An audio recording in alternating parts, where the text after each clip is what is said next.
شبتون بخیر. ساعت 6:15 یک ربع دیگه کنسرت رضا یزدانی عزیز تو سالن محبوب ما، سالن میلاد نمایشگر المللی آغاز میشه. الان سالن خالیه ولی رضا و گروهش رو استیجن و دارن آماده میشن تا یه ربع دیگه کنسرت رو شروع کنن.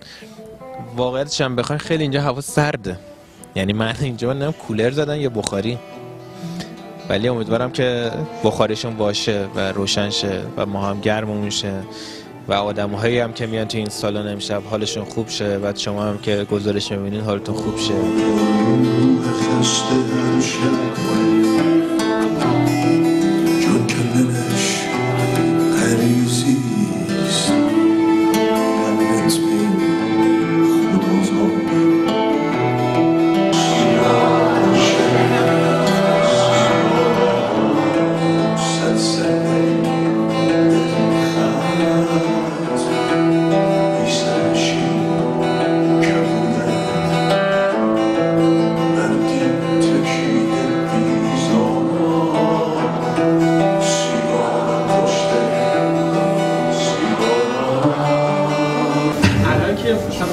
یه ماه و نیمی از یعنی حتی 2 ماه از انتشار آلبوم گذشته، میگم راحت‌تر میشه حساب.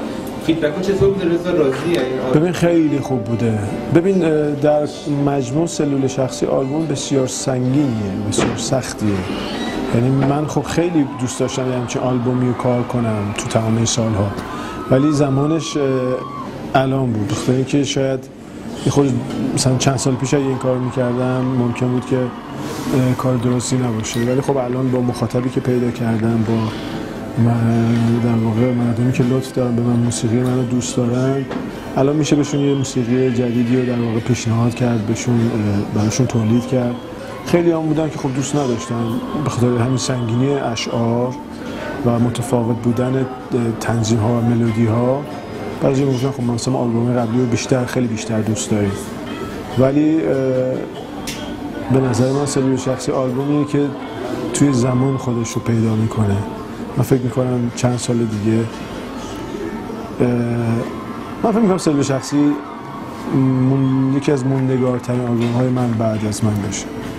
و بعد از سلول شخصی قراره همین فضای راک رو ادامه بدیم؟ نه، از کاملا فضا رو عوض کردیم. ترانه‌ها تقریبا میتونم بگم 70% ترانه‌های عاشقانه است و یه فضای کاملا متفاوت، باز هم یه فضای کاملا جدید. یعنی بیشتر به سمت پاپ. ببین ما که هنوز تنظیم‌ها رو انجام ندادیم که ببینیم الان چه اتفاقی براش افتاده. من فقط الان در مورد اشعاری که انتخاب شده میتونم صحبت کنم. اشعار خیلی عاشقانه است.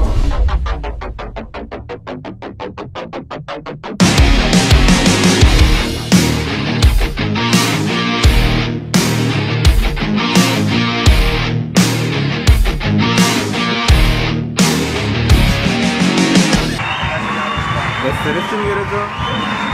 نه، بعد از 10 سال دیگه استرس فقط شغل دیگه نمیم.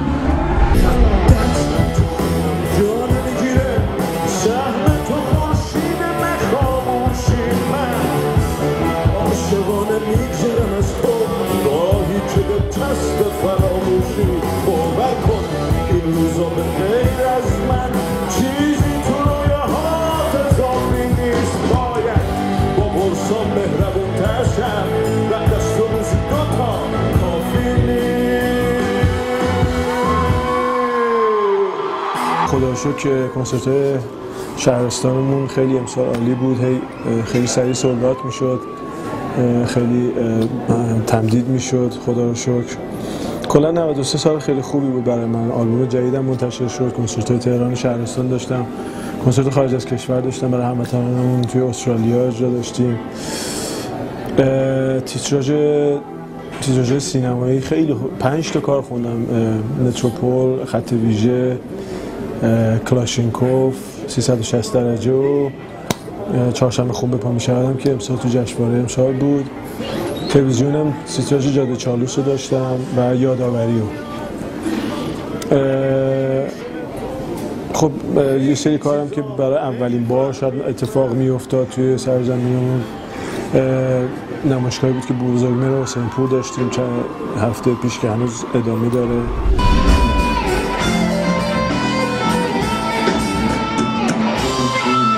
یه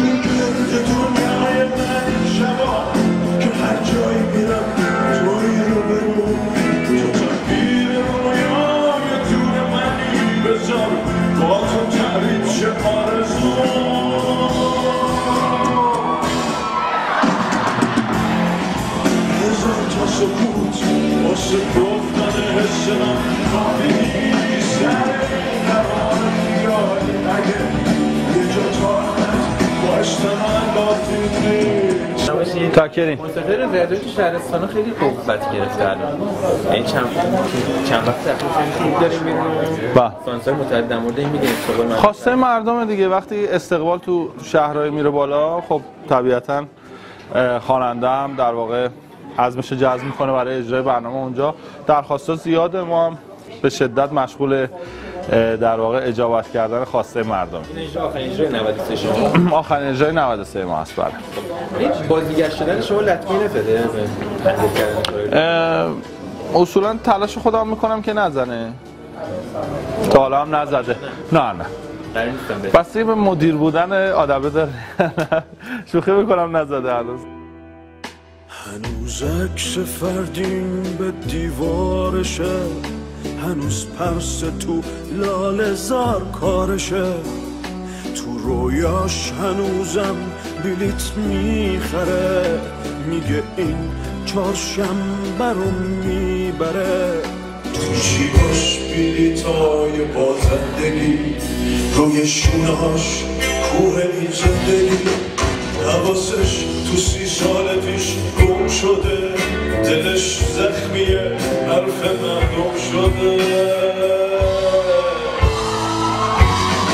سر کوچه میگه مرده مرد که 30 سال پیش ساعتش یخ زده، نمیدونه دنیا چه رنگی شده، نمیدونه کی رفته کی اومده. این چه اتفاقی بین تو طرفدار شهرستان افتاده؟ نمیدونم. شاید حالا به واسطه حالا شاید کنسرت کمتری که تا حالا رفتیم. البته نه، مثلا شیراز خیلی رفتیم. فاصلهش خب نسبت به تهران خیلی کمتره، ولی خب مردم هم که توی شهرهای دیگه هستن به غیر از تهران، خیلی هاشون موسیقی خاص رو دوست دارن و این موزیک رو میپسندن و قطعا باید استقبال میکنن دیگه. 94 سال بوزه. مرسی. نظرت در موردش چیه؟ من چون نمیدونستم نظری هم ندارم. ببین بعضی میگن بعد چون میگن که مثلا صرف مواظب باش بز نیاری. خب بعضی هم میگن خوبه چون خوب میره بالا. الان نظرت دقیقاً چیه در مورد بز؟ اصلا همیشه مثبت نگاه میکنم به قضایا، همون صعود و در واقع برای من جذاب‌تره.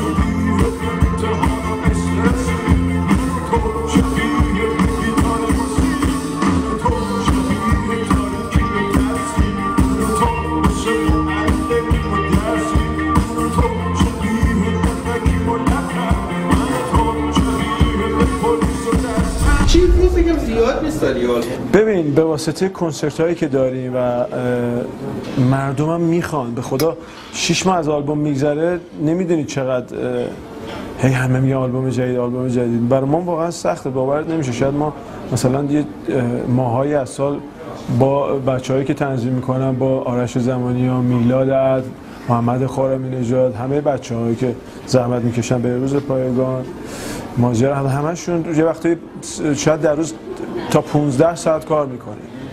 واقعا شاید مثلا چند ساعت بیشتر نخوابیم که بتونیم برسونیم آلبوم. ولی فعلا فکر میکنم تا حالا شاید 1-2 سال دیگه سال یه آلبوم داریم.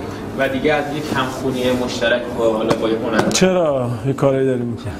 این درش رو قدام ایدی بدید. اصلا فکر کن 1% بازیگره همخونی با بازی. من که با خواننده دیگه همخونی نمیکنم، یه بازیگر.